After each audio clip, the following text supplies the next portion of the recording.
Hello, and thanks for coming. I'm Margaret Buchanan, and I was named after my Aunt Margaret. And my father was her brother, and as growing up, the two families spent a lot of time together. We did a lot of great things, and so it's a great honor for me to talk about her today. You know, she has a very special place in my heart. I've always admired her. She was a brilliant woman. She was incredibly educated. And in today's world, she could have been a Wall Street investment banker, a lawyer, a doctor. And I always admired her because she made some decisions early in her life, if you read the obit. And she decided that she was going to be a stay-at-home mom. She was going to support her husband and raise 5 boys, which is a full-time job in itself. But I admire that because she could have done anything. And in this age that we live in today, I admire her for what she could have been as well. She took me under her wing over the years, and I always felt that I was kind of the daughter she didn't have, and that meant a lot to me. She was kind of a second mother to me. I had a terrific mother, but what a great pleasure to have another woman in your life that you can admire and learn things from. And she taught me an awful lot.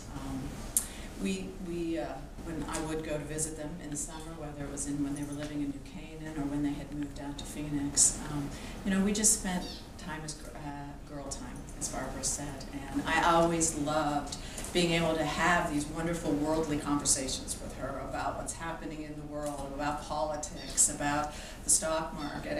And for me, who was a young woman trying to break into the business world, it was great to have another woman that I could just learn from and talk about those kinds of things. And she was so knowledgeable. And even though she didn't have a true professional career, she found a way through her life to use those incredible talents beyond being a mother. And as Matt mentioned, becoming an expert in the stock market and playing bridge. And so she never stopped learning, and she never stopped growing as a woman as well. So I'm going to miss her greatly because I just lost my mother a year ago. So now they're both gone, and those are tough things when you have women in your life who are important, and I'm sure all of you have had people like that who have touched your lives.